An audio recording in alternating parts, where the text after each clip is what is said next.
আসসালামু আলাইকুম, কেমন আছেন সবাই? আশা করি সবাই অনেক ভালো আছেন। চাঁদ রাত, ঈদের আগের দিন রাতে এত সুন্দর যে চাঁদ রাত হয় এটা আমার কল্পনারও বাইরে ছিল। থ্যাংক ইউ দোস্ত, তুই যে হঠাৎ করে আসছিস, তোর লাড্ডুটাকে নিয়ে আসছিস, তোকে অসংখ্য অসংখ্য ধন্যবাদ।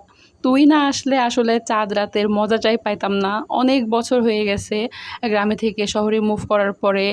আর গ্রামের যে ভাইবটা বা সবাই সব ভাই বোন একসাথে বসে যে হাতে মেহেন্দি পরার যে মজাটা সেটা আসলে পাই নাই।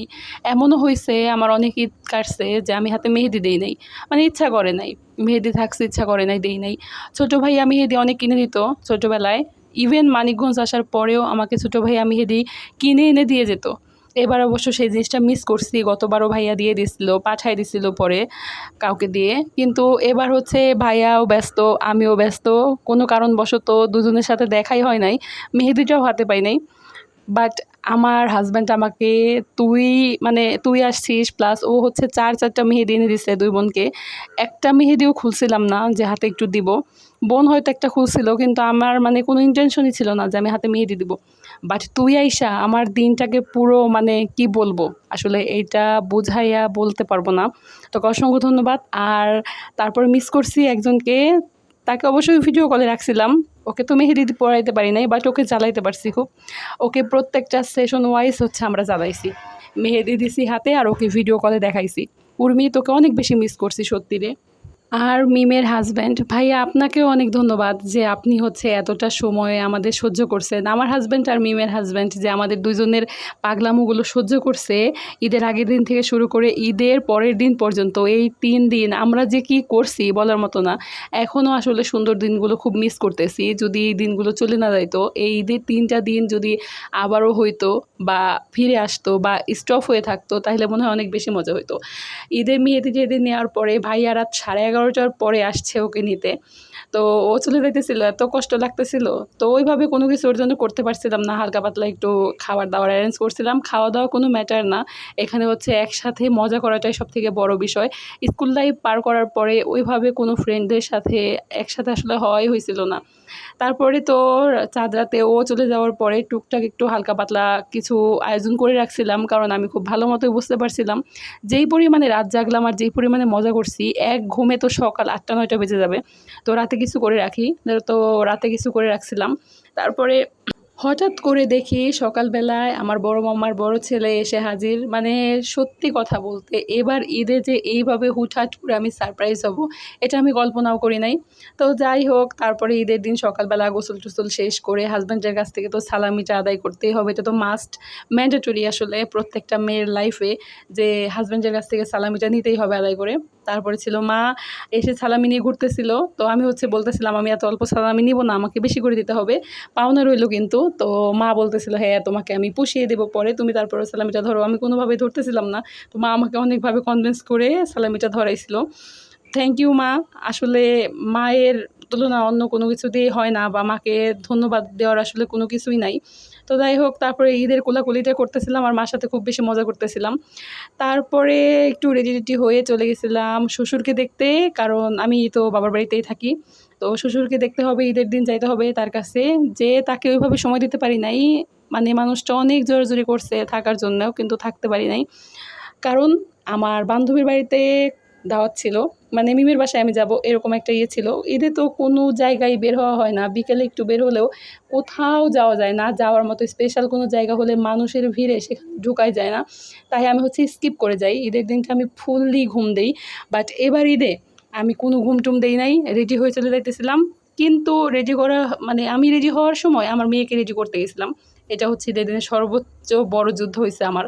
মানে একে কোনোভাবেই আমি ঈদের জামাটা পরাইতে পারি নাই। কোনো রকম একটু জামা পরাইছি তো সে চিত হয়ে শুয়ে পড়ছে। তাকে কোনোভাবে উঠাইতে পারি নাই। সে তার পাপাকে ধরতেই দিতেছিল না। মা এসে অনেক জোরাজুরি করছে। কোনোভাবেই তাকে হচ্ছে জামাটা পরাইতে পারি নাই। তাকে আমাদের সাথে নিয়েও যেতে পারি নাই। তাকে লাস্ট রেখে তারপরে হচ্ছে চলে যাইতে হইছে আমাদের। তো পিকুকে বাসায় একা রেখে আমরা চলে যাচ্ছিলাম বান্ধবীর বাসায় ঈদের দাওয়াত খেতে। তো তারপরে ২ টুনাটুনি একটু ভিডিও করে নিচ্ছিলাম। যাই হোক, তারপর হচ্ছে বের হয়ে পড়লাম বান্ধবীর বাসায় যাব। বান্ধবীর বাসায় এই প্রথম আমার যাওয়া। ওর বাসা আমার বাসার এত কাছে, অথচ ওই যে বলে না কাছের মানুষ হজ পায় না, সেরকম। ওর বাসা আমার বাসা থেকে এত কাছে, অথচ ও মানে আমি মানিকগঞ্জ শিফট করছি সেই 17-তে, অথচ ওর বিয়ে হয়েছে অনেক আগে। আমাদের হাই স্কুল লাইফ থাকতেই ওর হচ্ছে বিয়ে হয়ে গেছে, বাট ওদের বাসায় যাওয়াই হয়নি ওইভাবে। মানে আমি জানতাম যে ওর বাসা আমার বাসার আশেপাশে, বাট এক্সাক্ট লোকেশন জানতাম না। এখন দেখি আমার বাসা থেকে দূরত্ব অনলি ফর 5 মিনিটস। আর আগে একটা রাস্তা ছিল, সেই রাস্তাটা ব্লক হওয়ার পরে তো এখন আর একটু সময় লাগে, কিন্তু আগে হচ্ছে 1 মিনিটের মধ্যে ওর বাসায় যাওয়া যেত। মানে এত কাছে ছিল ওর বাসা। তারপর দিন সকালবেলা প্ল্যান করা হয় যে, মানে আগে থেকেই প্ল্যান করা ছিল যে আমরা 3 বান্ধবী এক জায়গায় হব, আড্ডা দিব, গল্প করব। তো মিমের husband, thank you so much ভাইয়া, আপনি আপনার বাসা পুরাটা ফাঁকা করে দিয়ে আমাদের 3, মানে আমাদের এই 3 বান্ধবীকে দিয়ে হচ্ছে আপনি চলে গেছিলেন। পুরা বাসা ফাঁকা করে দিয়ে আমরা সুন্দর সময় কাটাইছি। তবে উর্মি আসতে অনেক লেট করছে, বাংলাদেশ বলে কথা, বাস পাই নাই বেচারি। অনেক যুদ্ধ করে বাস একটা ধরে তারপর আসছিল।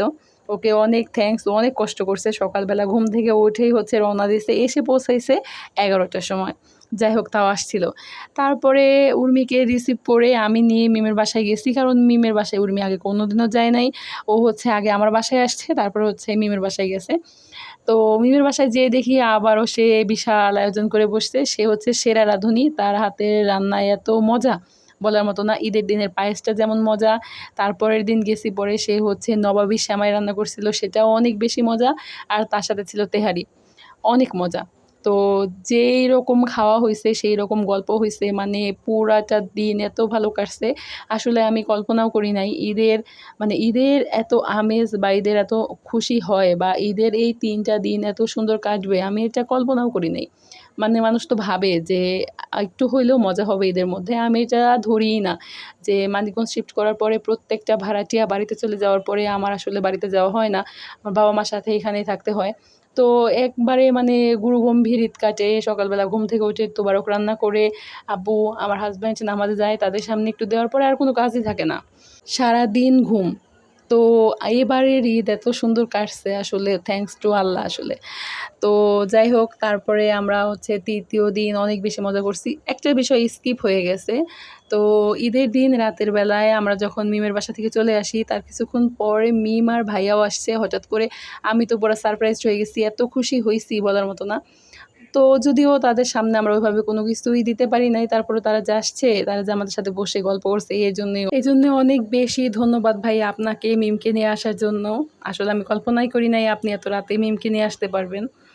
তো মিম, তোর হাতের বিরিয়ানি সারা জীবন মনে থাকবে ভাই, আবারও খাইতে চাই। অবভিয়াসলি তোর আবারও এরকম করে রান্না করে খাওয়াইতে হবে। তুই একটা সেরা রাঁধুনি হয়ে গেছিস, মানে আমি কল্পনাও করি নাই আমাদের সেই মিম এখন এত ভালো রাঁধুনি। যাই হোক, তো 3 বান্ধবীর গল্প আড্ডার মধ্য দিয়ে উর্মির আবার যাওয়ার সময় হয়ে গেছে। তার জন্যে হচ্ছে মনের দুঃখ মনের মধ্যে রেখে উর্মিকে বিদায় দিতে হইছে। এত সুন্দর সময় কাটছে, আসলেই মানে বলার ভাষা খুঁজে পাইতেছি না। যাই হোক, আসলে এত অল্প সময়ের মধ্যে ভিডিওতে বলে প্রকাশ করার মতো না কেমন সময় কাটছে। কেমন লাগলো সবাই জানাবেন, ভালো থাকবেন।